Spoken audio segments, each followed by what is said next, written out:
Los invito a tomar asiento, ¿no? Por aquí adelante, a mi derecha o a su izquierda, tenemos algunas sillas para aquellas personas también que se quieran acercar un poquito más. En primer lugar, quisiera que me acompañen a darle la bienvenida a Marcelo Rodríguez, CFO de Scotiabank, quien nos está acompañando en esta velada para dar unas palabras de bienvenida de cara pues, a esta sesión de clausura del programa. Bienvenido, Marcelo. Muchas gracias, Pati. Y buenas tardes a todos. Les agradezco en primer lugar estar aquí y acompañarnos en este cuarta edición ya de la banca privada, el programa educativo de la banca privada. Muchísimas gracias por estar aquí y básicamente me da muchísimo, pero muchísimo gusto la congregación que veo aquí de muchos de nuestros clientes en Perú. Scotiabank está 100% comprometido con seguir creciendo en Perú, no solo como organización, pero como parte integral del tejido social de Perú. Nuestra convicción como organización es que tanto la banca como todos los emprendedores y toda la iniciativa privada son una parte integral del tejido social. Y esta economía ha crecido muchísimo en los últimos años de la mano de empresarios, emprendedores, como representa esta comunidad que veo justo ahora, y de la mano con instituciones como Scotiabank también. Nos da mucho gusto saber que ustedes representan a una parte muy especial del tejido social de Perú, porque muchos de ustedes son empresarios que han estado en el proceso de generación de riqueza de este país, 100% involucrados en ello, y creo que se tienen que sentir orgullosos de formar parte de este núcleo de generación de progreso para el país y para la comunidad en la que todos vivimos. Quiero enfatizar que los clientes para Scotiabank están en el centro de todo lo que hacemos. Ustedes son el motivo de existencia de Scotiabank. Nuestro rol es acompañarlos en el proceso de crecimiento de sus negocios, el crecimiento de la riqueza, de la generación de riqueza del país, y no con el solo propósito de la generación de riqueza propiamente tal, sino que porque ese proceso de generación de riqueza se expande y cascadea en nuestras comunidades a todos las esferas del núcleo social. Una estadística muy interesante que revisábamos no hace mucho nos dice que 80% de las empresas en Perú son empresas familiares que dan algo así como el 70% del empleo formal del Perú y representa algo así como 40% del Producto Geográfico Bruto. La mayor parte de esas empresas han generado riqueza y la idea es que continúen generando esa riqueza, para lo cual se requiere planificación y se requiere tener socios. Y ese es nuestro propósito, ser un socio estratégico y ser un socio financiero confiable de ustedes. Me llenó además de curiosidad y además de curiosidad, yo casi como que me quiero quedar al evento, lamentablemente no puedo atenderlo de manera completa, pero me llamó mucho la atención el enfoque intergeneracional que tiene esta sesión. ¿Por qué lo digo? Porque la transferencia de riqueza o la planificación de riqueza entre generaciones es algo mucho más allá de lo meramente económico. Tiene que ver con transferencia de legado, transferencia de historia, transferencia de momentos sociales en el tiempo. Y hoy día estamos en una coyuntura realmente fascinante desde el punto de vista económico. Hay pocas tecnologías que han sido lo que se llama GPT o General Purpose Technologies que han existido en la historia de la humanidad. Algunos mencionan la máquina de vapor como una interesante que cambió la historia y cambió la composición de la riqueza de los países. La segunda es la energía eléctrica, la tercera fue Internet y hoy día se habla de la cuarta, ¿no? Inteligencia artificial. Entonces es una coyuntura sumamente excitante y entusiasmante, ¿no? Para planificar cómo es que esta generación de riqueza que ha ocurrido en el Perú se puede perpetuar en el futuro con las siguientes generaciones. Finalmente yo los invito a que sigamos trabajando juntos por no solo la generación de riqueza, sino por el desarrollo de este país. Scotiabank está aquí para seguir acompañando el desarrollo del Perú y, como dije anteriormente, en cada una de las geografías donde Scotiabank opera, nuestro propósito, y operamos siempre con ese propósito, es ser una parte integral del tejido social del país. Así que una vez más los dejo aquí. Y me olvidé, vamos a tener a un historiador luego hablando, no mencioné eso, pero para tener futuro necesariamente tenemos que conocer la historia, ¿no? Así que en la planificación que tenemos que todos hacer, ¿no? De transferencia de riqueza con este enfoque intergeneracional, me parece extremadamente importante conocer el por qué estamos aquí. Y eso es algo que creo que tenemos todos los que ya tenemos una cierta edad, me incluyo ahí por supuesto, hacérselo ver a las nuevas generaciones. ¿Cómo es que llegamos aquí, ¿no? Así que los invito a disfrutar de esa charla acerca de historia, que va a tener mucha conexión con este proceso intergeneracional de transferencia de riqueza. Una vez más, los invito a disfrutar de este evento. Muchas gracias por estar con nosotros y espero que sigan disfrutando. Patricia.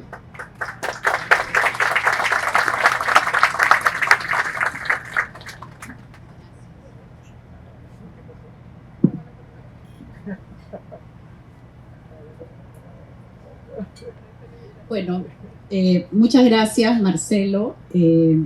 Realmente me quedo con la reflexión del legado, ¿no? Del legado que va mucho más allá de transferencia de propiedades, de patrimonio, ¿no? El legado está conectado con el sentido de trascendencia, ¿no? Conversábamos con Beatriz, quien también nos va a acompañar más adelante en una conversación, que cuando se acompaña a familias como ustedes, ¿no? En donde empiezan a tener conversaciones padres con hijos, hay una pregunta clave, y la pregunta es del padre o de la madre es: ¿cómo quisiera yo que me recuerden? ¿No? Ese es el legado. Cuando ustedes se respondan esa pregunta lleva a reflexionar sobre el legado. Y los hijos, ¿no? Es ¿qué debo hacer yo para que mis padres se sientan orgullosos de mí, ¿no? Entonces, y cómo conectamos también las expectativas. Esa reflexión también nos la hizo Araceli en la primera sesión. Entonces, la invitación a partir de todo este programa es que se lleven eso, ¿no? Esa importancia y necesidad de tener ese tipo de conversaciones, expectativas, y desde ese lugar recién construir un plan, ¿no? Un plan de planificación patrimonial, un plan de sucesión, un plan para el futuro. Y justamente nuestro modelo de asesoría, Total Wealth, es único de Scotiabank, se centra en eso, ¿no? Nosotros no los vamos a asesorar a ustedes solo con conversaciones sobre inversiones, sobre riesgo, sobre retorno, cuánto es lo que pueden ganar o lo máximo que podrían perder, su horizonte de inversión. Eso por supuesto que lo hacemos, pero nosotros queremos ir con ustedes más allá. Queremos conversar sobre intereses, prioridades de vida y sobre eso construir. Y en los intereses también está justamente la planificación patrimonial, el gobierno de la empresa familiar. Nosotros queremos llegar ahí. Y finalmente, nosotros, de la mano con nuestros partners de la banca comercial o la banca empresa, estamos a disposición de todos nuestros clientes, a nuestras familias empresarias, para acompañarlos y poner todo el banco al servicio del cliente. Porque ahí es donde está la diferenciación, ahí es donde realmente los acompañamos a marcar la diferencia para que ustedes puedan dejar un legado que trascienda. Bueno, sin más, quiero dar pase a Rodrigo Moreno, quien como comentó Marcelo, nos va a dar esta mirada del pasado, ¿no? que tantas lecciones nos deja. Y nos compartirá una mirada única en ese sentido sobre el liderazgo y legado, ¿no? Así que estoy segura que van a disfrutar de esa charla. Antes de darle el pase, quiero contarles un poco de Rodrigo. Rodrigo es profesor titular de la Universidad Adolfo Ibáñez de Chile, universidad que, aunque no parezca, tiene más de 27 años, nos comentaba ahora Rodrigo, y miembro de número de la Academia Chilena de la Historia del Instituto de Chile. Es investigador e historiador especializado en historia latinoamericana y europea moderna. Desde hace un tiempo trabaja en investigación de cartografía moderna y avance de las ciencias de los siglos XVII al XIX. Ha publicado 6 libros sobre estas temáticas de historia aplicada al mundo de la empresa y de los negocios, y es profesor invitado en las universidades de Deusto y de Navarra en España. Es doctor en Historia por la Universidad de Sevilla y actualmente vicedecano de la Facultad de Artes Liberales de la Universidad Adolfo Ibáñez, en Chile. Autor de numerosos libros y artículos sobre cartografía e historia marítima, y también ha publicado 6 libros sobre casos de aprendizaje de historia para el mundo de las empresas y las organizaciones, editados por EY Perú. Démosle unas fuertes palabras para recibir a Rodrigo. Bienvenido, Rodrigo.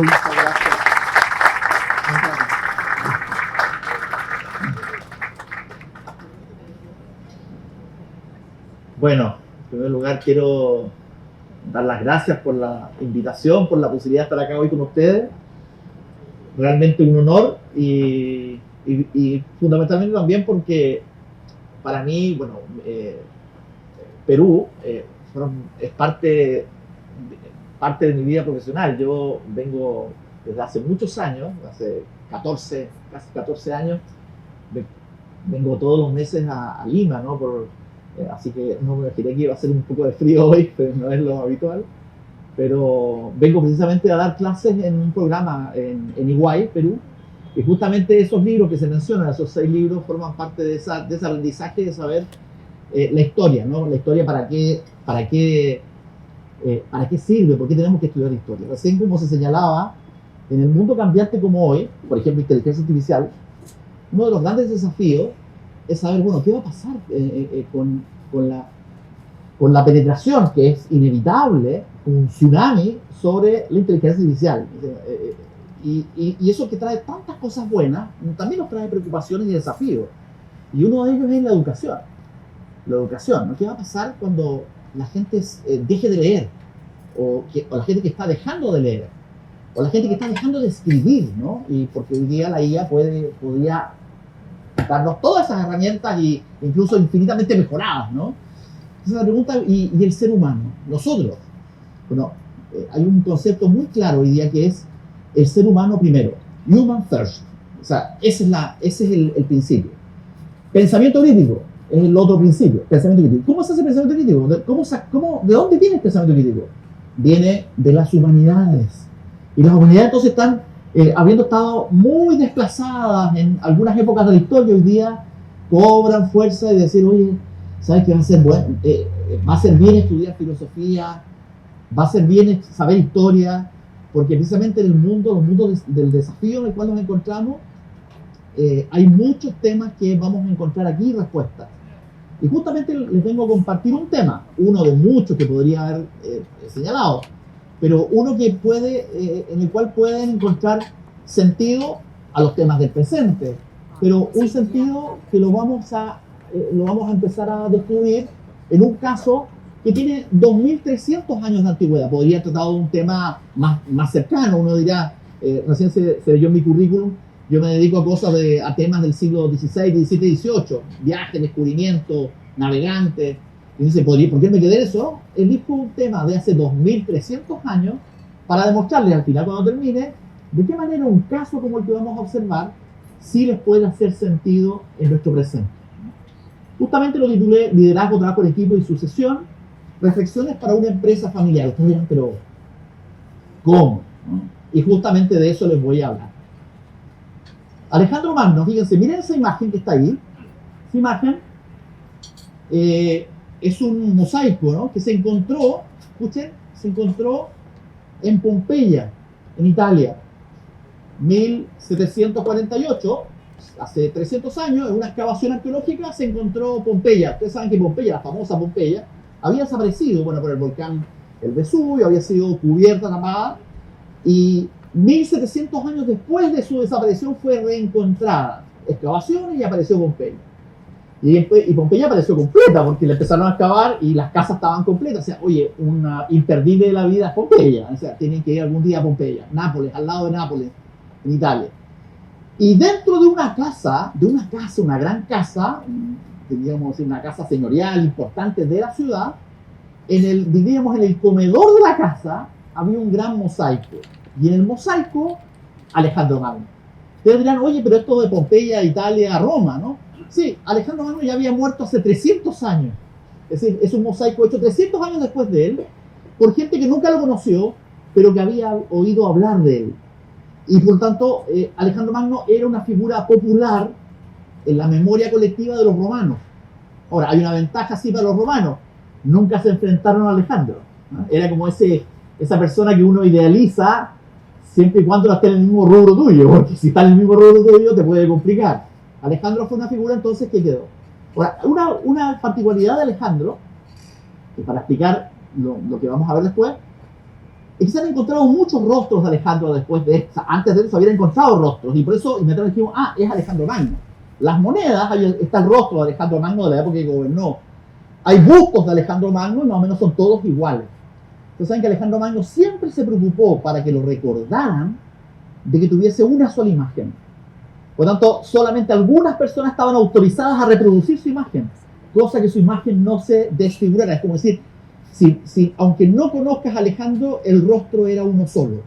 Había una imagen corporativa, podríamos decir. La idea de la imagen corporativa, Alejandro ya la tuvo hace 2300 años.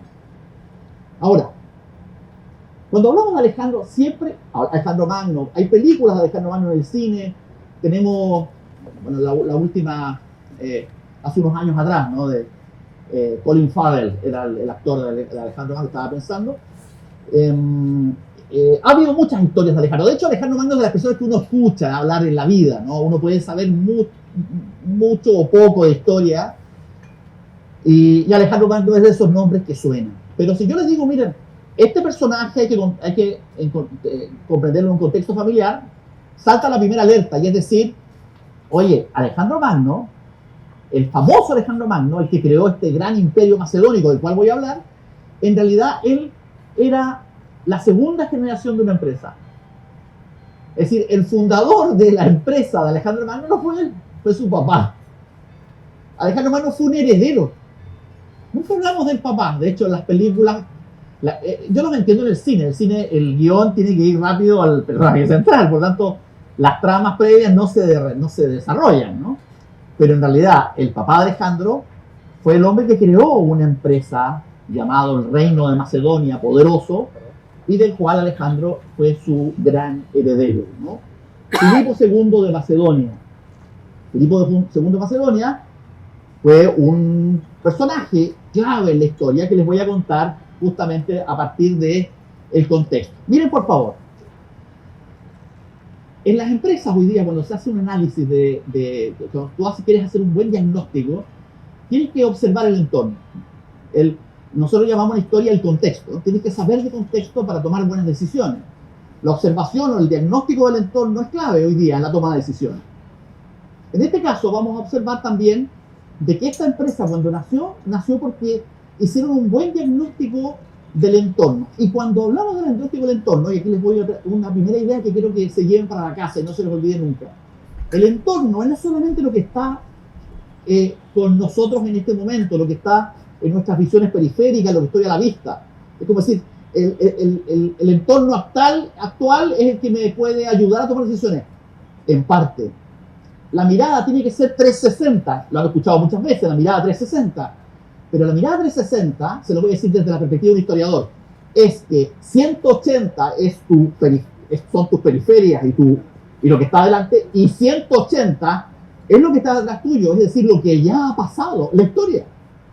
En las miradas 360 tiene que estar el elemento histórico. Tú no puedes hacer un diagnóstico de un episodio actual sino haces la medida de lo que está atrás. No puedes entender Colombia, no la situación de Colombia actual, si no te vas hasta el año 1948 al menos. O no puedes entender Argentina sin Perón, y Perón ya va a cumplir un siglo, es decir, de la historia. Tenemos que tener nuestros entornos amplios. Y en el caso de Alejandro Magno, vuelvo al tema, fíjense cuál era el entorno, y el de Filipo, su papá. Resulta que Grecia, antes de ellos, no voy a darle una clase de historia larga ni fechas, no importa, pero antes de Alejandro Magno, cuando les digo Filipo y Alejandro, siglo IV antes de Cristo. Pero antes, en el siglo V y en el siglo VI antes de Cristo, Grecia había pasado por un gran momento económico. De hecho, esa es la Grecia que ustedes conocen, esta Grecia de los grandes templos, o sea, el Partenón, por ejemplo, dice, oye, uno va a Atenas y ve eso y dice, aquí tiene que haber mucha plata, ¿no? Claro, esa plata provenía de un periodo anterior que ya no existía en tiempos ni de Filipo ni de Alejandro. Es como decir en concepto nuestro, Filipo y Alejandro lo debemos entender en la época de las vacas flacas, ¿no? Las vacas gordas en la historia de Grecia ya habían pasado siglo antes. De hecho, el famoso siglo de oro que nosotros todos conocemos, eso es antes de Alejandro Magno y de Filipo. Y la pregunta, ¿y por qué nos acordamos tanto de Alejandro si el siglo de oro fue antes de él? ¿Acaso no fue él el siglo de oro? ¿Acaso no es Alejandro el tipo más famoso de la historia griega? Sí. ¿El más exitoso? Sí. Pero no es en la época de oro, sino en la época que aprovecharon oportunidades. ¿Cuáles? Resulta que los griegos tuvieron un gran periodo expansivo y dominaron el sur de Italia, el levante español, el sur de Francia, dominaron la costa del Mar Negro completo, incluida Crimea, la misma Crimea que sale en las noticias hasta el día de hoy, ¿no? La guerra Ucrania-Rusia. Dominaron todo, obviamente, la zona de Asia Menor, actual Turquía, e incluso la costa africana. Los griegos fueron poderosos. Ahora, con un defecto, que ojo que es importante para la toma de decisiones en las empresas. ¿Cuál era el defecto de los griegos? Esa mancha roja nunca fue sustentada bajo una alianza única, sino que eran pequeñas polis, eran pymes, en el fondo. Los griegos eran pymes, las famosas polis que nosotros siempre estudiamos de niños, que eran incapaces de unirse unas con otras, y sin embargo controlaban todo el mercado, pero tenían cero capacidad de asociación, y ese va a ser un problema grave en la historia griega. ¿Por qué? Porque pese a que hubo mucha riqueza, el comercio, los griegos son maestros del comercio. Grecia, ustedes saben que no tiene grandes, hasta el día de hoy, Grecia no tiene grandes materias primas, no es un país de materias de commodities. El comercio marítimo, el negocio marítimo, hasta el día de hoy son buenos en eso. Construyeron un poderío. Pero llegó un problema. ¿Cuál? Esa falta de asociatividad los llevó a una guerra civil, que también estudiaron ustedes en el colegio alguna vez, que se llamó la Guerra del Peloponeso. Peloponeso es esto, miren. Eso se llama Peloponeso, ese pedazo ahí del sur, la manito de Grecia abajo. Hubo una guerra entre Esparta y Atenas, que todo el mundo escuchó alguna vez, la guerra Esparta-Atenas. ¿Saben cuánto duró la guerra? 30 años. 30 años estuvieron en guerra. Y Esparta y Atenas y las otras ciudades, todas en guerra. Adivinen qué se murió. El comercio internacional. O sea, ¿qué es lo que la guerra mata mucho, partiendo por los seres humanos, pero liquida las economías? Y estos tipos se fundieron durante 30 años. Y se fundieron a tal punto que en un momento Esparta acá derrotó a Atenas. ¿Quién ganó la guerra? Esparta ganó la guerra, famosa. Pero esto es también una reflexión para el presente. Ganó la guerra con tan alto costo para la propia Esparta que quebró. Esos son escuchen este concepto y no se lo olviden nunca porque es muy peligroso. Esto es un ejemplo clásico de victoria pírrica. Victoria pírrica, es decir, victoria inútil. Ganas una guerra, ganas una batalla y pierdes la guerra. Por Pirro. Pirro fue un general famoso que en una historia posterior a ella invirtió todas las finanzas en una guerra, ganó parte de la primera batalla con Roma y después quebró porque no tenía capacidad económica para seguir enfrentando la guerra. Victoria pírrica. Bueno, Esparta tuvo su victoria pírrica en nuestro concepto actual y quebraron ambas. Es decir, esa gloriosa Grecia se hundió. Y esa es la famosa siglo de oro. Oye, el siglo de oro donde estaba Sócrates, donde estuvo Platón, alcanzó a vivir Platón ese periodo, alcanzó Pericles, nada menos, y por lo tanto un siglo que se hunde. Y entonces volvemos a Filipo. Está Filipo de nuevo. ¿Cuál es la gracia de Filipo, el fundador de la empresa? Filipo era rey de una pyme de la época. La pyme se llamaba Macedonia, ven arriba, Macedonia. Macedonia era una pyme con una capital, Pela, bastante secundaria, era una ciudad secundaria en la historia griega. Los macedonios no, o sea, los atenienses y los espartanos ni los cotizaban a los macedonios, eran de tercera o cuarta categoría dentro del mundo griego. De hecho, lo consideraban semigriegos, es decir, para decirle semibárbaros. Ustedes saben que los griegos inventaron la palabra bárbaro. Bárbaro significa el que no habla griego. Así que nosotros estaríamos digamos, en ese círculo, ¿no? Claro. Esos macedonios. Bueno, este rey macedonio, el olfato de saber leer el entorno. Años después de la guerra civil se dio cuenta que las ciudades griegas ninguna repuntaba, estaban todas en decadencia. Y fue Filipo el que se le ocurrió, ¿por qué no invadir a todas las ciudades griegas? Ahora, si tocamos los pacifistas, no vamos a hacer una guerra aquí en el concepto de que estamos de negocio, pero evidentemente cuando Filipo se da cuenta que todas las ciudades, las polis, estaban debilitadas, lo que hizo Filipo fue comenzar a adquirirlas, ¿no? De hecho, a cooptar, a negociar, para penetrar, y llegó un momento, como ustedes ven el siglo ahí, que conquistó todo Grecia. Todo Grecia lo hizo Filipo. Extraordinario. Lo hizo en un periodo además muy corto, alrededor de 15 años más o menos, se demoró en capturar toda la península balcánica. Miren por favor la lectura del entorno histórico, el olfato. Filipo, lo único lugar que no quiso capturar, abajo miren, fue a Esparta. Esparta, de hecho, aparece como estados neutrales en el mapa. Esparta, los macedonios no quisieron capturarla, la dejaron, hicieron un acuerdo. Oye, ¿por qué no firmamos un acuerdo de negociación? Hagamos un TLC y no tengamos conflicto. ¿Saben qué significa esto? Saber historia. Porque ¿cuánto te iba a costar una guerra con Esparta? Sabiendo que los espartanos en todas las historias nos decían que hay que matarlos a todos para ganar una guerra con los espartanos.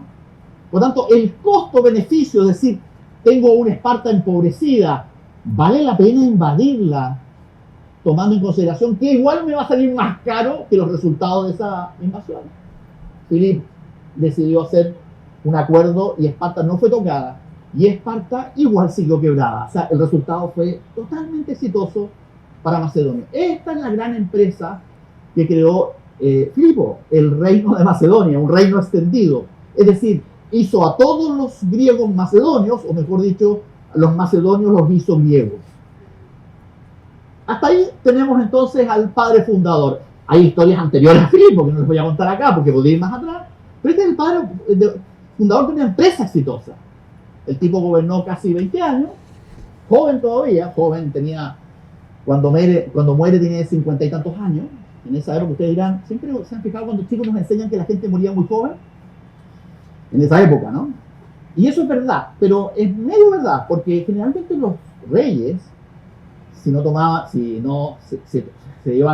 ponían más conservadores en los riesgos, la gente podía durar mucho más en términos. Lo del caso de Filipo fue, de hecho, una muerte violenta. Filipo fue asesinado en una trama que nunca se va a saber la razón, pero fue asesinado. Les voy a contar así lo que dice el cotilleo, ¿no? Les voy a contar, vámonos a los rumores de por qué lo mataron. Filipo se casó 6 veces. O sea, 5 veces y se iba a casar una 6ª vez. Y algunos creen que dejó muchos dolores en las historias previas y alguien lo mandó a matar. Algunos apuntan a la 5ª esposa, que era Olimpia, otros a familias, en fin. La cosa es que en una fiesta, así como una fiesta de agrado, contrataron a un sicario y lo mataron en la fiesta. Así que poco glamour en la historia de Filipo final, ¿no? Es decir, ese gran rey, gran constructor, tuvo una muerte inesperada, pero que no tenía que ver con su gestión, sino más bien unos temas de asuntos personales. Y entonces apareció Alejandro. Alejandro tenía 18 años justo cuando asumió. 18, jovencito. Pero 18 años ya suficientes para asumir el poder. Era el heredero, se llamaba Alejandro III. Había tenido un hermano, pero había muerto antes, un hermano que tenía incluso algunos problemas de salud, no le sobrevivió, así que Alejandro era el primogénito hombre, porque había hermanas también en los matrimonios previos. Tuvo hermanas, con las cuales siempre, bueno, ahí podemos después conversar, tuvo relación, pero Alejandro entonces asumió el desafío de consolidar esta empresa. Y este es el desafío de la sucesión, ¿no? La pregunta es, y esta es la gran interrogante que les quiero plantear y quiero dilucidar, es que si se pensó o no en la sucesión. Cuando Filipo hizo la carrera, esta gran expansión, él quiso que su hijo, Alejandro, fuese a las batallas con él. Desde los 12 años lo llevaba a las batallas. Por supuesto que lo cuidaban, ¿no? O sea, lo llevaban a las batallas, pero no estaba en la primera línea. Pero lo fueron formando como militar. Es decir, sí, padre militar, hijo militar. Y Alejandro demostró en 3, 4 años, de hecho a los 15 años se dice que tenía unas habilidades militares extraordinarias mejor que su papá. Y comenzó a tener además otros agregados, ¿cierto? Que las voy a explicar ahora. Es decir, Alejandro fue formado para continuar la empresa, claramente. Es decir, en este caso, esta especialidad es militar, pero podría ser otra en cualquier ámbito. Y Alejandro fue formado para eso. Por lo tanto, iba a ser un rey guerrero como su papá. Pero ¿es suficiente eso para administrar una empresa? Su madre, la famosa Olimpia, era una mujer brillante que tuvo mucha influencia en Alejandro. De hecho, Olimpia era griega, Filipo era macedonio, su mujer, Olimpia, era griega, de Grecia, cerca de Atenas. Y tuvo mucha influencia porque le marcó la identidad, es como decir, si Filipo conquistó todo Grecia y van a gobernar todo Grecia de aquí en adelante, es clave que los mismos macedonios entiendan mejor a los griegos. Y la madre de Filipo, perdón, la madre de Alejandro, se encargó entonces de darle todos los elementos identitarios, ¿no?, de lo que era la cultura griega. Pero para profundizar en ello, le contrataron un profesor particular. Es decir, los 13 años, y ahí está esta pintura, ¿no?, que del siglo XVIII recrea cómo los niños de 13 años, ahí lo hicieron más chico en la pintura, pero tenía 13 años más o menos, 13 años, la mamá le está presentando al profesor contratado. ¿Y quién es el profesor contratado? Aristóteles. Espérense, Aristóteles, el mismo Aristóteles, sí, fue profesor 2 años, profesor privado de Alejandro Magno. Y ustedes dirán, ¿y aceptó Aristóteles este trabajo? Miren, justo estaba sin trabajo. Buen dato, ¿no? Este dato es bueno. Había trabajado en la escuela de Atenas, de Platón, de su maestro, pero había muerto su maestro y Aristóteles no pudo ser el sucesor de Platón, siendo que era el discípulo más importante. ¿Y saben por qué no pudo ser? Porque Aristóteles no era ateniense, y para ser director de alguna institución ateniense había que tener la nacionalidad ateniense. A propósito de las nacionalidades, ¿no? Había que tener la ciudadanía ateniense. Y la pregunta ahora que les complemento inmediatamente, ¿y Aristóteles de dónde era? Aristóteles era macedonio. No de Pela, de una ciudad cercana, había nacido ahí. Entonces de niño, de hecho, miren, mundo chico, el papá de Aristóteles era médico y había sido médico del abuelo de Alejandro Magno. O sea, aquí había un networking, ¿no? ¿Ah? Había una conexión. Y justamente cuando se enteraron de que Aristóteles no estaba en Atenas, había salido a trabajar en otro lugar para enseñar, Filipo y Olimpia llaman a Aristóteles y dicen, oiga, ¿por qué no se hace cargo de la educación del hijo? Pregunta, ¿y él enseña? Bueno, lo que les dije al comienzo.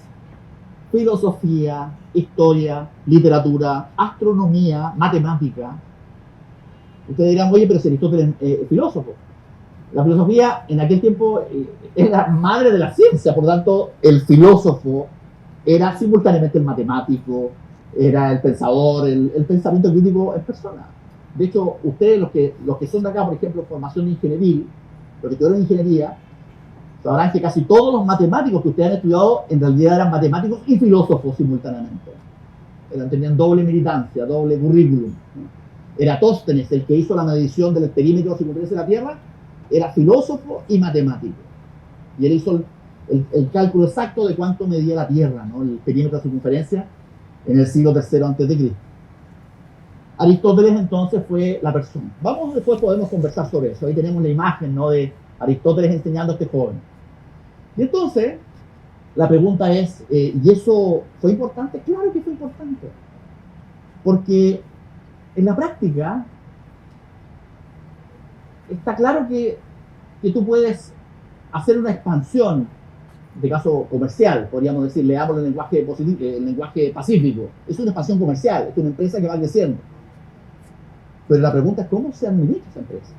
Y Filipo y Olimpia pensaron en que la persona que iba a heredar tenía que tener un plus, algo más. Por eso Alejandro es tan diferente al resto. Y vamos a ver algunos casos que después, bueno, podemos conversar más adelante. Asume el trono Alejandro y entonces anuncia cuál es el siguiente paso de esta empresa. Como lo vimos anteriormente, esta empresa era Grecia. Eso era la empresa. Y se pudo haber quedado ahí, con eso era suficiente, tenía desafíos de por vida.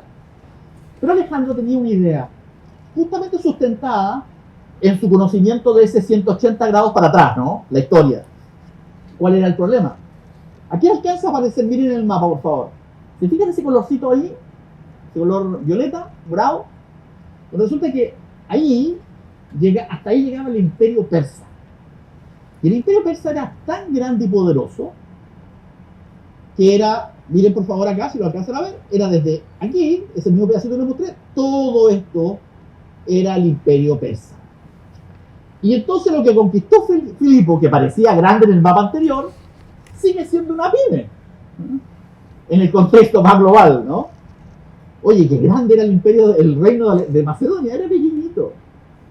Y la pregunta, ¿y por qué Filipo dice no? O sea, Alejandro dice, el plan 2 es conservarlo de mi padre, consolidarlo, pero teníamos que ampliarlo y para eso tenemos que enfrentarnos al mundo persa. O sea, tenemos que a esa multinacional, tenemos que enfrentarla. Y la pregunta es, bueno, pero ¿por qué no te quedas ahí o negocias con ellos? Y dice, no podemos negociar con ellos. ¿Por qué? Porque esa multinacional, digámoslo así, el lenguaje empresarial, había intentado conquistarnos por la fuerza no hace mucho tiempo, hace un siglo antes. Y no se acuerdan ustedes en las películas, conocen los 300, las Termópilas, Maratón, los que les gusta salir a correr los 42 kilómetros, Maratón, todos eran guerras contra los persas. Los persas habían estado 42 kilómetros de Atenas en una guerra hacía un siglo, poco más de un siglo. Por eso Maratón son 42 kilómetros. Maratón es un lugar que está a 42 kilómetros de Atenas, en una playa. 42 kilómetros, por eso se corren 42, 146 metros, ¿no? Entonces, Alejandro dice, no, y hay que recuperar estos territorios porque aquí viven griegos, muchos griegos. Y entonces,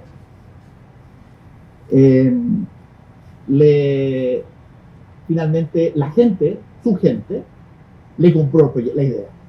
Vamos, hagamos, parece difícil, pero lo vamos a hacer. Y aquí hay otro mensaje para las empresas. Pregunta, ¿con qué gente lo hacemos? Una, con macedonios podría ser, la opción 1. Y la opción 2 es llevar griegos de estos griegos capturados, porque no se olviden que los macedonios capturaron a los griegos. Por lo tanto, los griegos no han estado tan contentos con este sometimiento, ¿no? Habiendo sido multimillonarios en el pasado, ¿no? Y ahora estaban pagando tributo. Y entonces Alejandro tiene esas dos opciones y eligió la primera.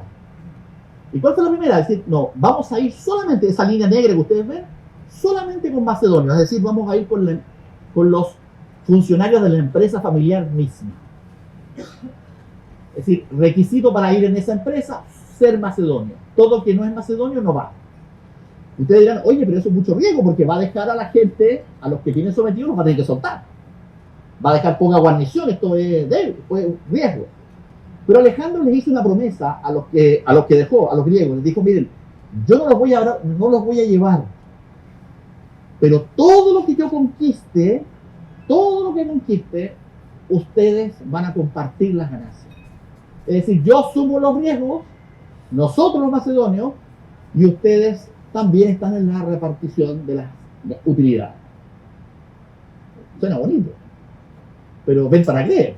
Son promesas que pueden ser promesas para calmar los ánimos y después, bueno, veamos a fin de mes, ¿no? ¿Qué ocurre? ¿Cuál es la gracia de Alejandro? Cumplió. Comenzó a avanzar, y en cada lugar donde iba ganando avisaba que las ciudades quedaban libres y pedía a los griegos que las poblaran. Es decir, los griegos fueron los grandes beneficiarios de la colonización. Los macedonios iban en la plan de guerra. La pregunta, ¿y los macedonios cómo los pagaba? Bueno, con el botín de guerra del momento. Pero las tierras eran para los griegos. Avanzó, y llegó un momento en que fue tal el éxito que en vez de destruir a los persas que estaban acá, inician Persépolis, ahí está la capital de Persia, muy lejos, en Irán actual, no existe la ciudad hoy día, Teherán está más al norte, Persépolis, ahí está Teherán.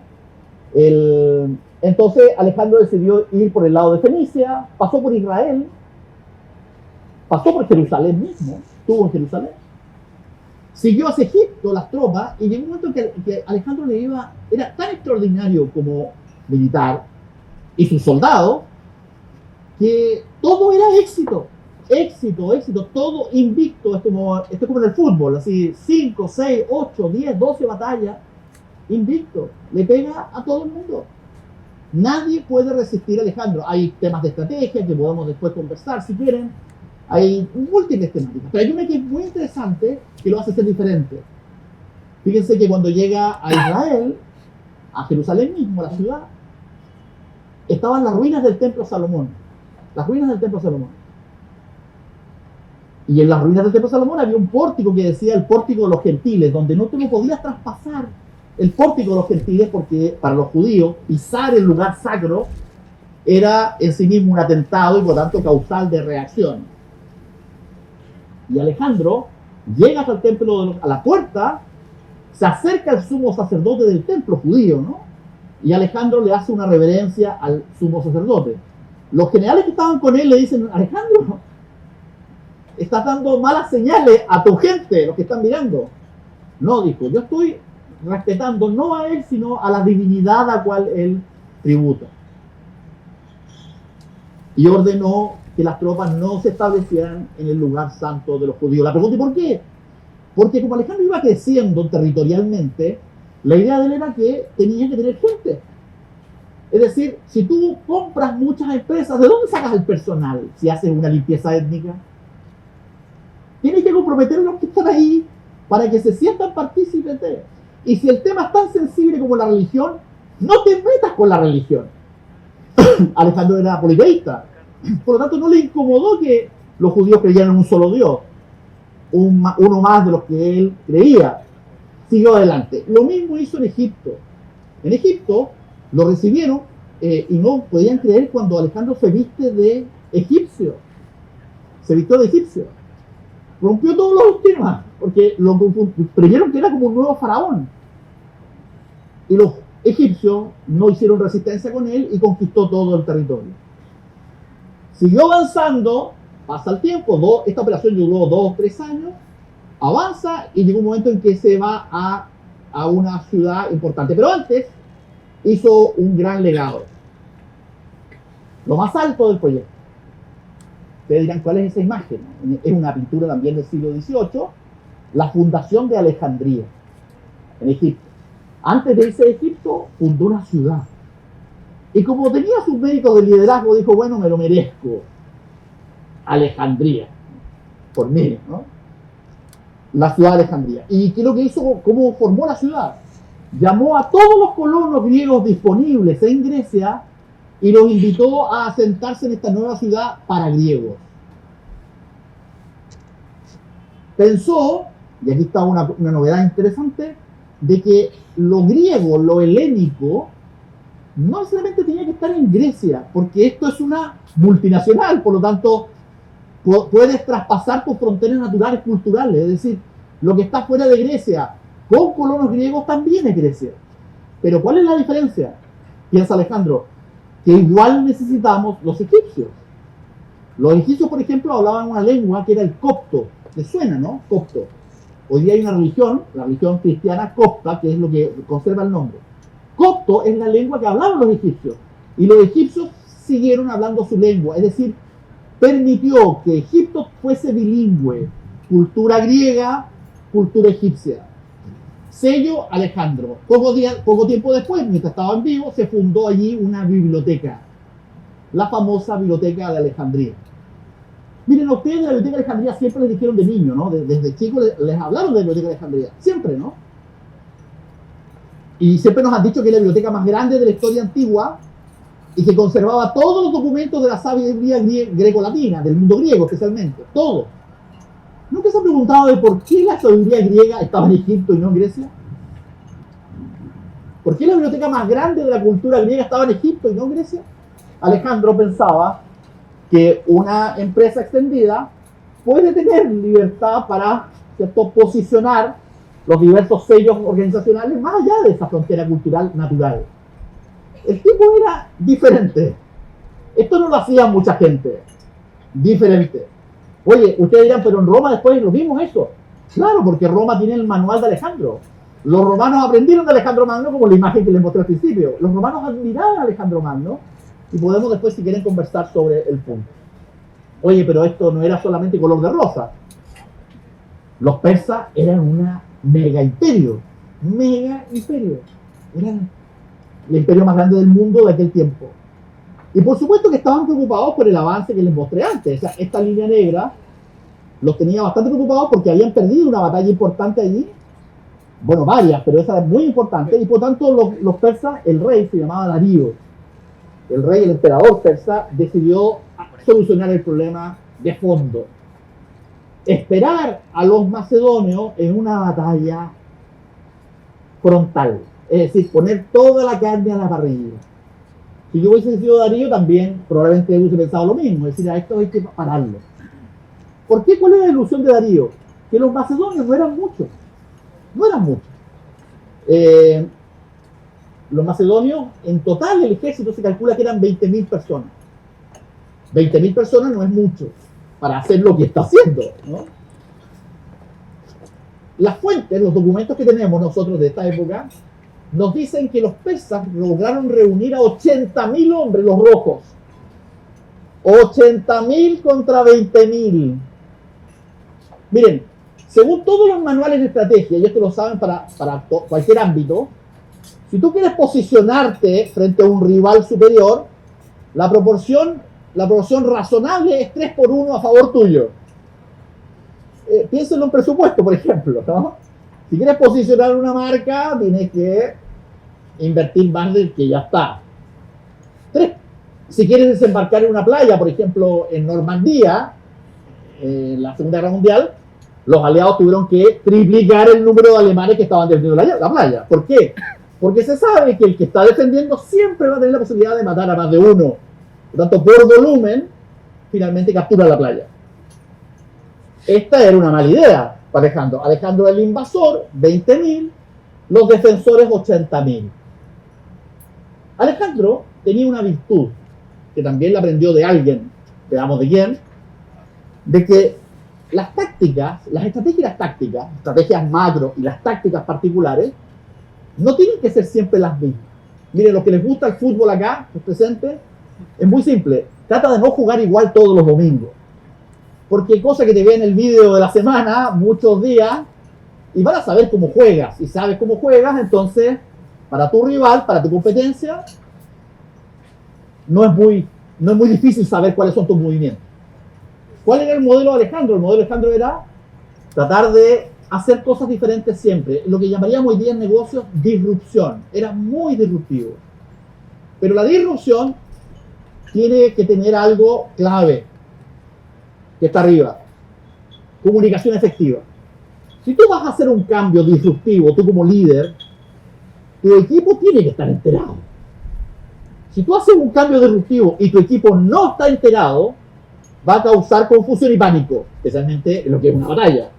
Pero en todo ámbito, si tú no comunicas bien internamente, puedes de una buena idea generar un problema.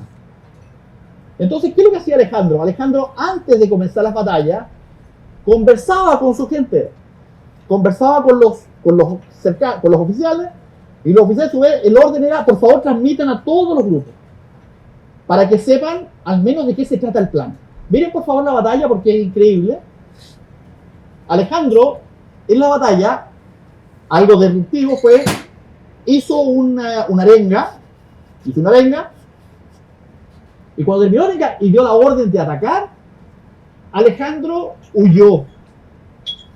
¿Ustedes se imaginan el jefe hablando y animando a todos a la batalla? Termina la batalla y sale corriendo. ¿Qué hace la gente si ve corriendo al jefe? Sálvese quien pueda. En esta batalla, todos quedaron estáticos, salvo Alejandro, que siguió huyendo. Siguió huyendo y los otros conteniendo. Y cuando ellos creyeron que efectivamente estaba huyendo y se sintieron que la cosa iba bien, Alejandro dio un golpe y ordenó volver por el mismo sitio y golpear. Fue tan impresionante que Darío, el rey de Persia, en un momento ve a Alejandro que viene directo hacia él y dice, pero ¿cómo si hay 80.000 hombres encargados de matarlo? Y el tipo viene exactamente, está a 20, 30 metros míos. ¿Cómo se les pasó? Se les pasó porque Alejandro era un tipo muy hábil, pero nada de este plan surge sin trabajo en equipo. Para ir cerrando, terminó conquistando los objetivos. Fíjense que esa es la entrada de Alejandro a Babilonia. Entró a Babilonia. Babilonia abrió sus puertas. Se dio cuenta que a conservar la ciudad había que abrir las puertas. De hecho, si ustedes van al Museo de Berlín algún día en Alemania, en Berlín está una de las puertas de Babilonia. Así que se puede imaginar a Alejandro entrando por esa puerta. Alejandro entra por Babilonia y después Alejandro entra a la capital, a Persépolis. Oye, y Darío huyó, el rey, después de la batalla, y por tanto perdió el trono, y Alejandro se proclamó como emperador de los persas. Y le dijo a los persas que yo era quien les gobierno y quiero contar con ustedes igual como lo había hecho con los egipcios, igual como lo había hecho con los judíos. Notable. Pero aquí vienen los problemas. No, problemas no. La buena noticia. Sucesión. Alejandro había peleado 12 años, o sea, 6 años en este periodo, y era súper joven todavía, tenía 27, 28 años. Nunca había pensado en la sucesión. Oye, con esa batalla perfectamente puede haberlo matado. Y además era hiper alto riesgo, era complicado de pensar en su seguridad, ¿no? Resulta que Alejandro pensa la sucesión y se casó en Persia con una persa, Roxana. Y con Roxana tuvo un hijo, Alejandro IV, pero él no lo alcanzó a ver. ¿Por qué? Porque Alejandro siguió, si miráramos el mapa anterior, siguió persiguiendo a Darío, se metió en Pakistán, siguió persiguiendo, ya había muerto Darío, y quiso explorar Afganistán, Pakistán, llegó hasta la India. Y los generales, los soldados decían, por favor, volvamos a casa. Ya no, todo era éxito. Es como abrir sucursales y sucursales y sucursales y esto no para. Y entonces regañadiento Alejandro dice, ya sabes que volvamos a casa. Y cuando va de vuelta a casa, resulta que se enferma, fiebre, 3 días altas de fiebre en un campamento militar en Babilonia, camino a casa quedaba mucho, y no lograron recuperarlo, y Alejandro se murió en un campamento, 32 años. Se muere en un campamento. Su esposa y su hijo, para protegerlo inmediatamente la sucesión, la mandan a Macedonia para que se quede allá. Vive su madre todavía Olimpia, para que Olimpia cuide a la sucesión, que es este niñito recién, está muy pequeñito, y se muere. Y el problema es que Alejandro, en esa agonía de 3 días, nunca mencionó quién lo podía suceder transitoriamente. Por tanto, era todo una construcción. Su padre había hecho toda una planificación de vida, formación. Alejandro la postergó, pero tampoco tomó una decisión de decir, oye, profesionalicemos esto, y no designó un sucesor. Y como no designó un sucesor, ¿qué ocurrió? había varios que se sentían con derecho a sucesión y entre varios generales que eran gente de confianza de él. Dijeron, bueno, nosotros vamos a separar este territorio, ahí están viendo, en 5 partes y vamos a esperar que el niño crezca. Y que el niño crezca y el niño asuma. Pero le faltaban 10 años para que eso ocurriera. Y resulta que empezaron las tramas. La familia de Alejandro quedó preocupada porque se sintió que estaba, diríamos, acorralada, ¿no? Por los apetitos de otros. Y un día, la peor de las noticias. Asesinaron a Olimpia, a Roxana y al niño. Y entonces se acabó la historia de Alejandro Magno. El imperio más grande de la historia, antigua, antes de Roma, había sido una creación extraordinaria, con padre e hijo, con una sucesión, pero espectacular, que también iba bien dirigida en términos de que Alejandro finalmente se había dado cuenta, pero una cosa es clave, es decir, hay otras soluciones aparte de la sanguínea, ¿no? En términos de decir, hoy día, justamente en el ámbito nuestro, es clave, ¿no? Reflexionar sobre que eran precisamente los temas que nos mueven a sucesión. Así que, sin más, quería entregarles esta reflexión con una proyección en el tiempo. Les voy a poner este ejemplo. ¿Era buena la idea de Alejandro finalmente? Miren, ¿se acuerdan de la Biblioteca de Alejandría? La Biblioteca de Alejandría fue destruida el año 635 después de Cristo. Es decir, 950 años después de Alejandro Magno, todo Egipto, todo Siria, todo Israel-Palestina, todo Turquía, todo el territorio hablaban griego todavía. Era tan poderoso lo que había dejado como idea organizacional que los romanos, cuando invadieron finalmente Macedonia y capturaron todo esto, lo único que decidieron hacer fue no tocar lo que Alejandro había hecho. Porque como lo había armado tan bien, y esto es como una compra, cuando dice tú te incorporas otra organización, si la otra organización tiene ya alineado totalmente el producto y el personal comprometido, entonces dijo, los romanos pensaron mejor sumarlo a este imperio. Por eso el imperio romano, cuando capturó todos los territorios de Alejandro, lo hizo, podríamos decir, lo convirtió en un imperio bilingüe. Por tanto, las ideas de Alejandro perduraron y sobre eso también podemos conversar ahora. Yo quiero invitar entonces a pasar adelante a mi buena amiga Beatriz, que es socia de Gobierno Corporativo y Empresas Familiares de EY, con la cual vamos a tener una conversación para seguir hablando de estos temas.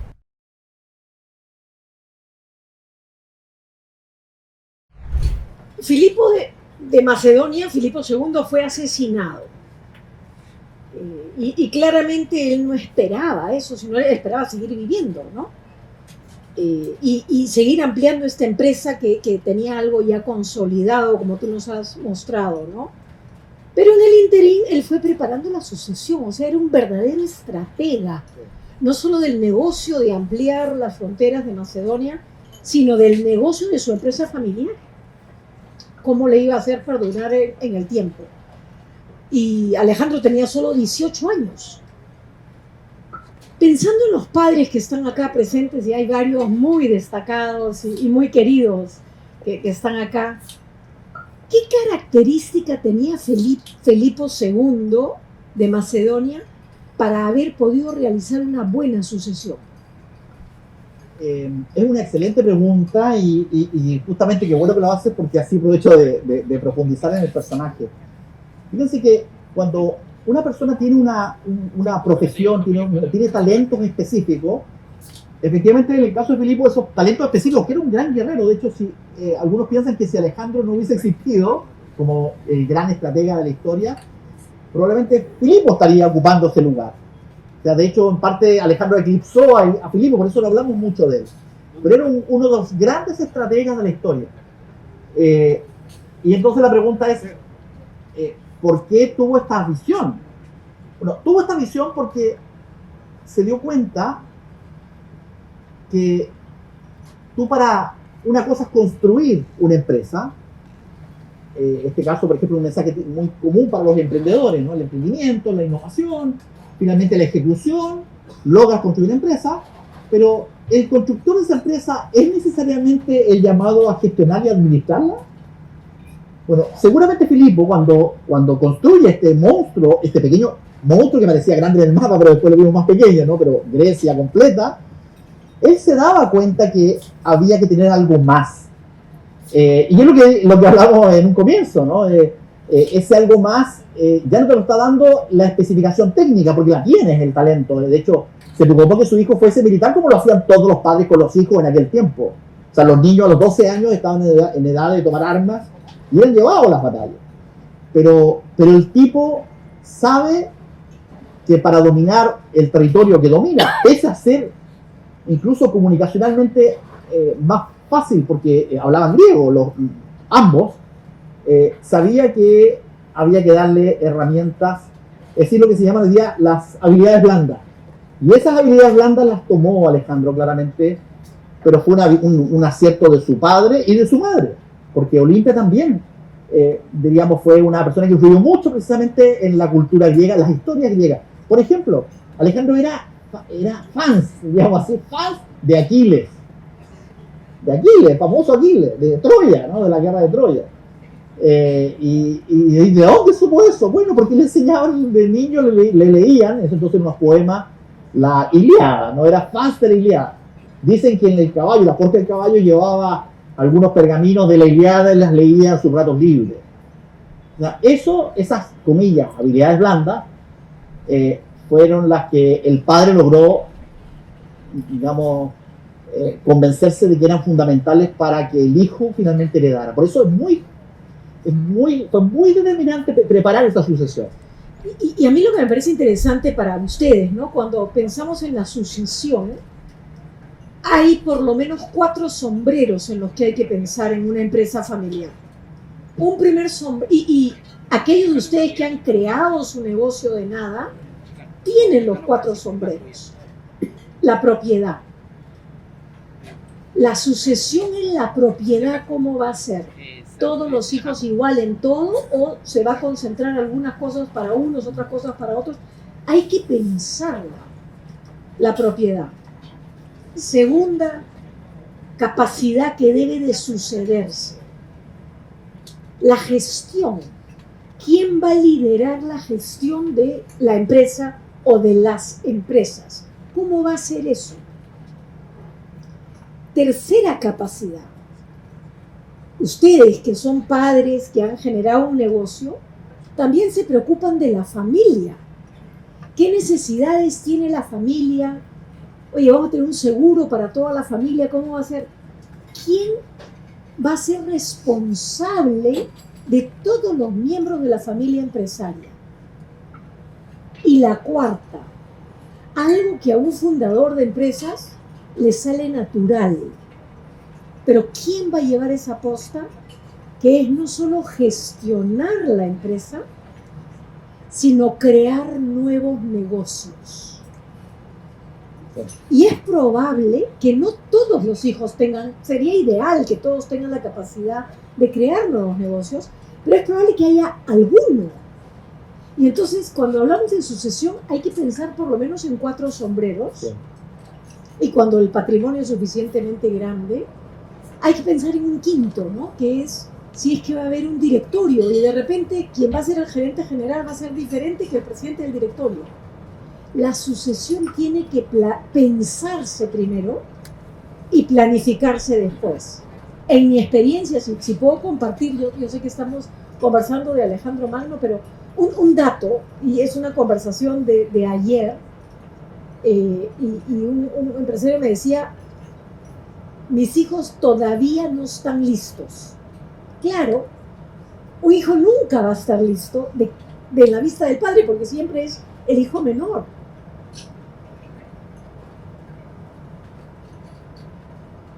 Y pienso en otro caso, desde hace 1 año y medio,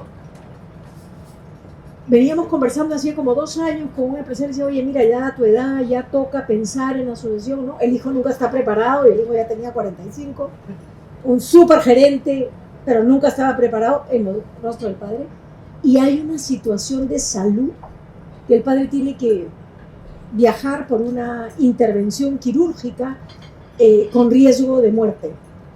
Y entonces tenía 3 semanas. Me llama y me dice, Beatriz, tengo que hacer la sucesión. Le digo, bueno, vamos a planificar los siguientes 3 meses, 6 meses. Me dijo, no, tengo 2 semanas porque me tengo que ir a operar. Y en esas 2 semanas pudimos hacer lo que no se había hecho en los últimos 2 años. Y una de las claves, o sea, que realmente estaba preocupado por su vida, y estaba preocupado porque toda su obra continúe. Y una de las cosas que hicimos, porque yo estaba convencida que la operación iba a salir bien, y dije, ¿qué pasa? O sea, tengo que planificar cuando regrese y se sienta bien, si el hijo ya está empoderado, ¿cómo hacemos que esto continúe? Y grabamos un video en que él le decía a todas las personas, ¿no? Este va a ser la sucesión, es mi hijo, todo véanlo con él, ya no, yo voy a estar fuera, además tengo que estar en recuperación, voy a estar de 3 a 4 meses fuera. Ese video fue clave para ayudar a la sucesión, un poco que la comunicación. Y yo quisiera llevarte, para no seguir, acá estamos para ver a Rodrigo, no a verme a mí. Tú decías que Alejandro fue el más famoso de la historia griega. Sí. Y que asume a los 18 años y convierte un reino, la pyme, en un imperio, en una multinacional. Pensando en los sucesores ahora, ya no en los padres, en los sucesores que están acá, ¿estaba Alejandro bien preparado? O sea, te pregunto porque no dejó la sucesión. Hola. ¿Estaba bien preparado? Mira, qué bueno que me preguntas porque es una interrogante que hasta el día de hoy te va a quedar para siempre. Pero ya cuando estaba en Persépolis, le mostré el mapa y avanzaba y siguió avanzando hacia la India. Él quería seguir incluso más allá de la India. Por tanto, era un hombre que ya no eran tan los éxitos militares que no tenía límites, y ahí hay un problema. Fíjense que yo les conté que él fundó una ciudad que se llama Alejandría, ¿cierto? Egipto. Cuando estaba en esa región de la India, en Pakistán, Afganistán, la India actual, fundó 12 Alejandrías más. 12. Entonces, yo siempre pongo este ejemplo como diciendo, oye, este es el clásico caso de liderazgo del cual hay que empezar a preocuparse después de un tiempo, porque si digamos, se va personalizando el tema en él, y la gente le está animando a que vuelva a casa. La pregunta no vuelva a casa a descansar, sino que vuelva a casa a administrar, es decir, a pensar esto, porque lograron conquistar esto, pero no han pensado cómo se va a gestionar esto. Y la pregunta entonces, la interrogante, lo que digo yo, es que quizás Alejandro nunca se sintió preparado para eso. Y en eso hay dudas también de ciertas discrepancias que a lo mejor tuvo con su maestro, con Aristóteles. No, Alejandro, hay muchos elementos que son culturales que están presentes, se nota que es la mano del maestro, Alejandro es un tipo muy culto, le interesaba estudiar las estrellas, ordenaba hacer mapas de los territorios, es decir, claramente tiene una buena formación. Pero es como aquel emprendedor, que crea una empresa, que le gusta estar en el taller, que la empresa finalmente trasciende el taller y se forma algo exitoso, pero ese emprendedor quiere seguir estando en el taller porque en realidad la oficina gerencial no es lo que lo llama. Y volver a Pela, la ciudad, era pensar, nunca vamos a saberlo porque no alcanzó a llegar, salió en un viaje de terreno y nunca más volvió a su oficina. Esa es la historia de Alejandro. Podemos tener algunas interpretaciones, es decir, oye, imaginemos que no se hubiese muerto en Babilonia y llega a casa, que era el plan. Ahí se iba a encontrar con su hijo y a lo mejor ahí iba a comenzar el plan. Oye, entre paréntesis, Aristóteles seguía vivo. De hecho, Aristóteles murió un año después de Alejandro, por lo tanto, todo esto en historia es pecado. Es decir, ¿qué hubiese pasado si? No pasó. Pero sí, ¿qué hubiese pasado si? A lo mejor Aristóteles hubiese tomado al niño. Pero la pregunta es, ¿y la empresa hubiese seguido tal cual estaba? Miren, si uno observa el mapa,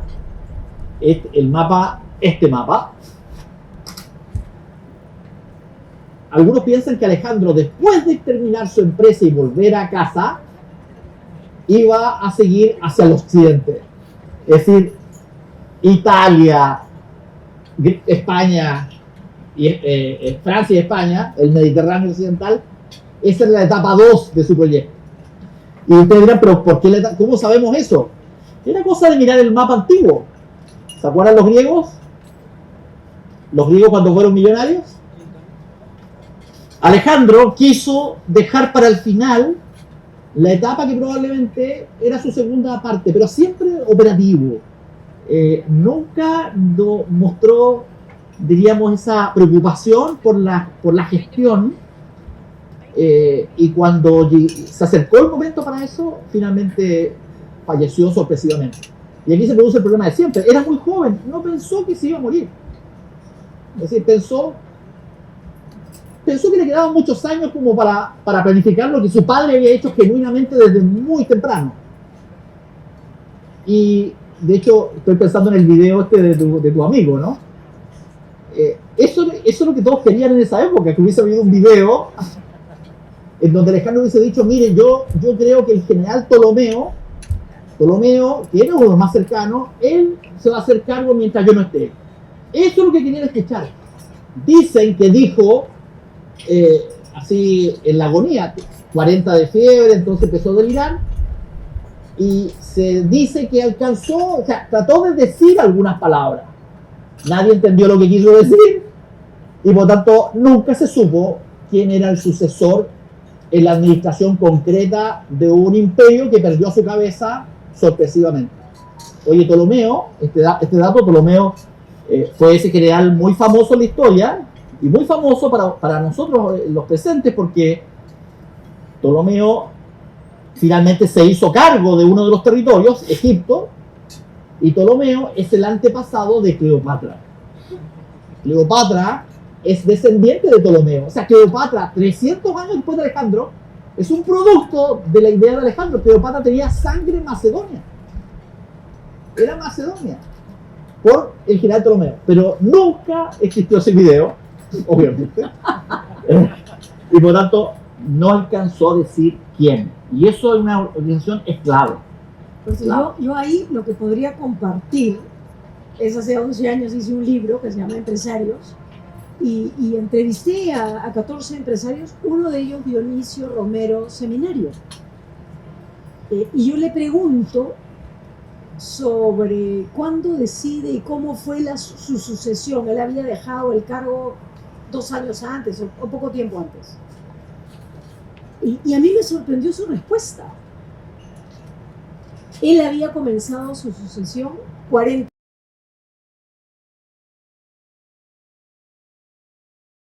La clave para ellos, para esa familia que ya está pasando a la 5ª generación, era planificar la sucesión con tiempo. Y él cuenta en ese artículo, cuenta cómo, creo que al año que él asume, comienza a pensar con sus primos cómo debían de pensar la sucesión para que esto no les tome por sorpresa, porque a sus antecesores la muerte les había tomado por sorpresa. Entonces, a los que están acá, que son la siguiente generación, quizás con este caso de Alejandro y este que les acabo de contar, con quien no lo hizo y con quienes lo han hecho bien, algo que debe de estar en tu menú de temas de preocuparte, que no es urgente, pero sí es importante, es cuál va a ser tu sucesión y cómo la preparas en bonito para que nunca te pase lo que le pasó al más grande estratega de la historia, que después no quedó en nada su familia. Y quisiera ir a la familia, si me permites velozmente. Tú mencionaste que Alejandro tenía un hermano mayor, ¿no? Tenía unas hermanas, estaba Rosana, pero al final todos desaparecieron. Todos desaparecieron. De hecho, la familia que permaneció en Pela, de hecho, la mamá Olimpia, mamá y madrastra, porque eran de matrimonios anteriores, me parece que Filipo era un poco inquieto, ¿no? Entonces tuvo matrimonios anteriores, pero el clan de Alejandro permaneció en Macedonia, pensando que, bueno, algo que era lógico, parecía lógico, que la capital de este mega imperio iba a ser la ciudad de Pela, la ciudad macedonia, ¿no? Y entonces, claro, quedaron aguardando el retorno del emperador, en este caso Alejandro. Nunca volvió. Y entonces, ¿cuál es el problema? Como ustedes ven ahí mismo en el mapa, Casandro es uno de los líderes que quedó a cargo de Pela, fue uno, no está comprobado 100%, pero se le atribuye a él la sospecha de que esto es un pez tan gordo, tan atractivo, que finalmente pensaron de que había quedado tan mal, tan debilitado el proceso de sucesorio, que lo que había que hacer era eliminar a su familia. Y aquí entonces lo más dramático, que lo resumí en 3, mataron en 15 años, no quedó nadie de su familia viva para reclamar sanguíneamente el trono, nunca más. Es decir, eliminaron a todos, o sea, no solamente a Roxana, la princesa persa, a su hijo y a la madre, sino también a todo su círculo familiar cercano, porque alguien podría decir más adelante, en épocas de crisis, decir, oye, yo tengo sangre de Alejandro. Se encargaron de hacer una limpieza brutal. Pero hay veces, para un fundador, tiene 3 hijos, pero en verdad tiene 4, porque la empresa es el 4º hijo. Y si eso es así, y queremos que la empresa continúe una buena práctica, es cuidar el gobierno corporativo. Exactamente. O sea, ¿cómo pones estructuras en toma de decisiones políticas, procedimientos, ¿no? ¿Cómo pones reglas? ¿Cómo seteas bien las expectativas? Todo lo que sea mejorar la gobernanza es ayudar a que tu obra también trascienda. Sí. Fíjate, los romanos, aquí no es el tema, pero sí lo mencioné acá, el tema del aprendizaje. Fíjense que varios historiadores romanos hablaron de Alejandro. O sea, Alejandro ya estaba en los temas posteriores, ¿no? como ejemplo. Fíjense que el imperio de Alejandro duró 12, 13 años, desde que asumió hasta que muere, y se disolvió rápidamente. El imperio romano duró 1000 años. Entonces, esto es genérico, es una cosa así, lo voy a decir en forma alegórica.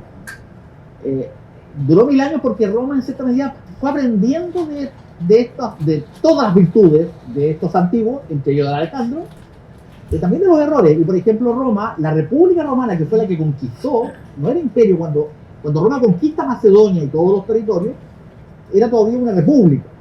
¿Y cuál era el sello de la República Romana? Gobierno corporativo. El gobierno corporativo por sobre las personas. Por eso la República Romana tenía un gobierno corporativo que se llamaba Senado, el Senado, y debajo del Senado estaban los cónsules y las otras magistraturas que tenían que reportar al gobierno corporativo. Ese es el modelo romano. Y ese modelo romano fue el que conquistó prácticamente toda Europa. Ahora, en algún momento, eso sí, fue tan grande el gobierno corporativo, el Senado creció tanto, que pasaron a la idea imperial. Y la idea imperial con sucesión familiar, aunque ahí también tuvieron sus dificultades, pero duraron 500 años más. Es decir, la historia romana es una historia que hay mucho aprendizaje de lo que es gestión también de gobierno, pero siempre tienen a Alejandro antes que ellos. Y Alejandro era todo lo bien que hay, todo lo bueno que se puede hacer, y también evitar los errores. Por eso la historia es tan importante conocerla en sus luces y sombras, en sus claroscuros. La historia no es solamente luces permanentes ni es sombras permanentes. Estos personajes tienen virtudes y defectos, y eso es clave. ¿Y qué enseñanza podemos extraer del caso de Alejandro Magno? Mira, en primer lugar, fue un estratega extraordinario. O sea, como estratega, es considerado, tú mismo lo mencionaste, es uno de los grandes estrategas de la historia, considerado. Hasta el día de hoy se estudia en todas las academias de guerra del mundo, de todos los ejércitos del mundo, se estudia Alejandro. La batalla de Gaugamela se estudia en las academias de guerra. Fue un gran líder, pero fue un gran líder que en un momento dado comenzó a flaquear en esas virtudes, en esa tremenda virtud que era su liderazgo. ¿Y por qué? Clave el líder, saber escuchar y trabajar en equipo. Si un líder sin trabajo en equipo no funciona. Al igual que también lo sabemos, trabajo en equipo sin líder tampoco funciona. Disrupción, comunicación efectiva. Y lo que es muy importante es, también lo dijiste, Beatriz, el encontrar, cuando asumió la empresa, un objetivo, tratar de crear una nueva línea, como dijiste, una nueva línea de negocio, en este caso, salir del proyecto inicial de su padre y crear algo que trascendiera con un sello organizacional muy claro, que era la cultura griega. Por eso se llama imperio helenístico, es decir, la cultura griega. Es decir, es el fundador de una primera transnacional o multinacional en términos culturales. Y eso claramente lo aprendió de otras personas más allá de las batallas. Lo aprendió porque le enseñaron a pensar, le enseñaron a observar, y por eso esas habilidades blandas, como les decía al comienzo, hoy día son herramientas muy poderosas de las cuales tenemos que seguir releyendo. Y por eso creo que este tema es un tema que les puede dar muchas luces al respecto. Esta idea de que le enseñaron a pensar me parece sumamente interesante. Y uno diría que para los negocios tenemos que hacer un MBA. Pero creo que hay algo más que una persona, un miembro de una familia empresaria tiene que aprender y que de repente no te lo enseñan en el MBA. 3 cosas. A tener conversaciones difíciles. Porque cuando se mezcla familia y negocios, hay veces tenemos conversaciones difíciles que no nos atrevemos porque nos duele o no sabemos o cómo va a ser. Tenemos que aprender en la familia empresaria a tener conversaciones difíciles. 2, tenemos que aprender a fomentar la armonía y la unidad familiar. Y 3, tenemos que aprender a formar emprendedores. Estas 3 cosas creo que tiene que ver mucho con la convocatoria que nos hace Scotiabank. Este espacio entre empresarios para hablar de esto que no es necesariamente currícula de un MBA, creo que hace la diferencia. Así que agradeciéndole a Scotiabank, agradeciéndole sobre todo a Rodrigo, yo pediría un fuertísimo aplauso. Gracias.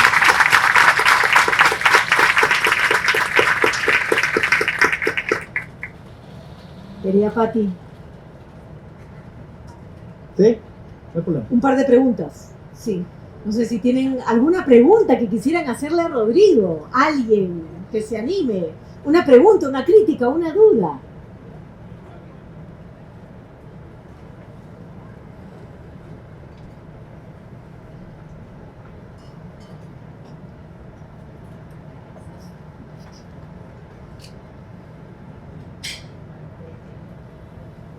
¿No hay?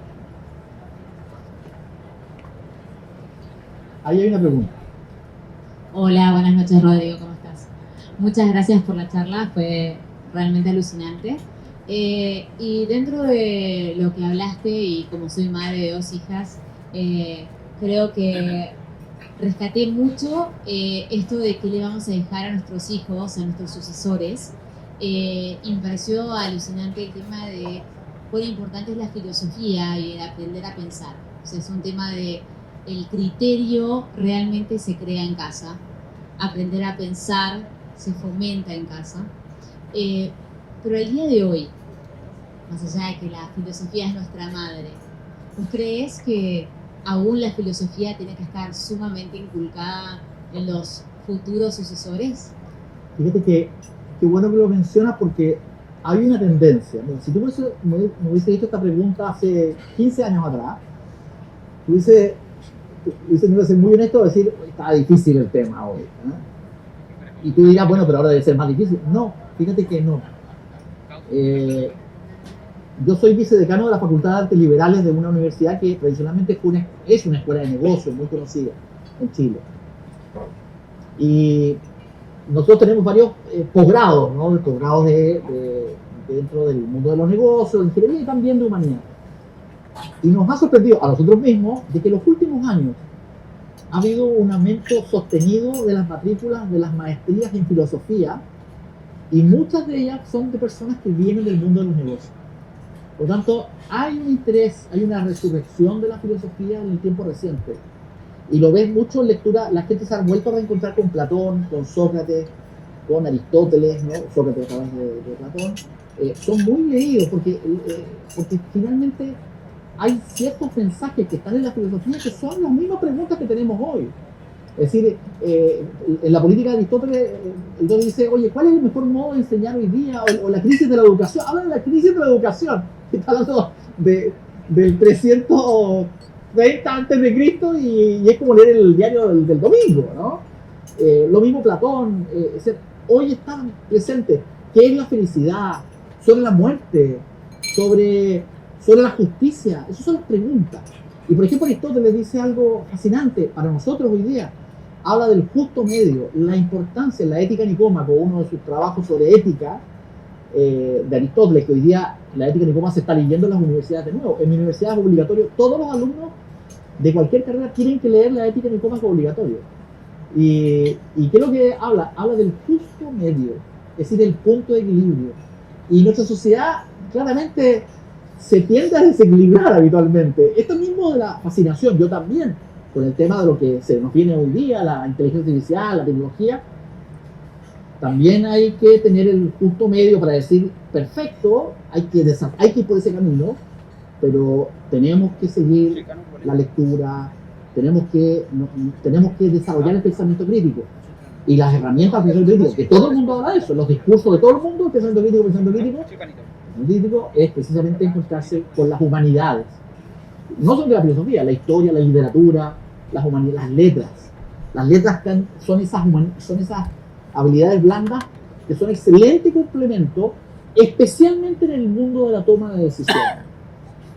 Y ese mundo de toma de decisiones es el mundo en el cual nosotros estamos insertos. Por lo tanto, por eso, para mí, la invitación que me hace Scotia también es significativa, porque estoy súper convencido de lo que yo hablo les sirve. Es decir, tengo una convicción absoluta, no les hablo, no vengo aquí con el temor de decir, a lo mejor esto les puede, no, les sirve. Y lo he hecho también en clases en programas de negocios de hace más de 20 años. Aquí tengo una exalumna, entre paréntesis. Yo agregaría un tema de lo que observamos, digamos, para mí una síntesis de conversaciones con familias y de observación. ¿Cómo lidiar con la frustración? Sí. Los que acá tenemos más de 45 años, o 50, hemos vivido condiciones desafiantes en el país. Y aquellos de ustedes que son empresarios, más todavía, todos los días. Pero sus hijos tienen una vida de repente diferente, de repente con desafíos diferentes, pero con una cierta facilidad de tener el mundo a disposición, de tener más facilidades. Y eso hace que la siguiente generación no esté tan preparada emocionalmente para lidiar con la frustración. Entonces yo creo que hay un tema de la filosofía, pero también hay un tema de cómo preparamos a las siguientes generaciones para poder lidiar con la frustración. Y que la frustración no me mate, sino cómo la contengo para de ahí poder procesarla y hacer algo más. No sé si hay alguna pregunta más, igual vamos a tener a Rodrigo, mientras que estemos, ya veo que está por acá el bar que lo están abriendo, o sea, ya esto se comienza a poner simpático. Pero no sé si hay alguna pregunta más. ¿Alguien se anima? Bueno, querida Pati. Muchísimas gracias, Beatriz, Rodrigo, por esta conversación, ¿no?, cercana y profunda, que nos deja grandes aprendizajes, digamos, a las familias, ¿no?, a las familias empresarias, y a nosotros, ¿no?, como esperamos asesores de confianza a nuestros clientes, ¿no?, porque para nosotros es importante, como decía, no solo saber de inversiones, de finanzas, sino también de conocer las realidades y las dinámicas que se dan y que se podrían dar y deberían dar en la familia para que ese emprendimiento pueda trascender, ¿no?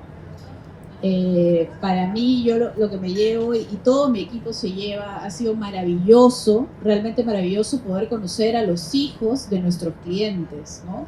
Muchas veces conocemos a nuestros clientes, somos cercanos con nuestros clientes, pero no hemos tenido la suerte de conocer a los hijos. Me llevo también las palabras de agradecimiento de varios de ellos con relación a haber creado este espacio de comunicación y conexión de padres con hijos, ¿no?, que a veces en el día a día, ¿no?, del negocio, de las actividades, no se da como quisiéramos, ¿no?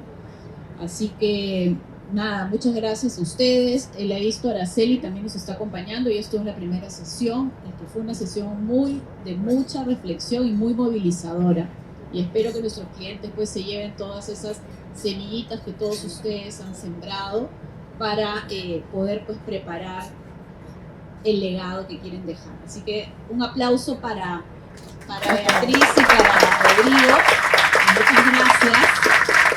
Y antes de pasar al cóctel, ¿no? Tenemos el bar abierto y la idea es que compartamos, ¿no? Hagamos un poco de networking, nos conozcamos unos con otros.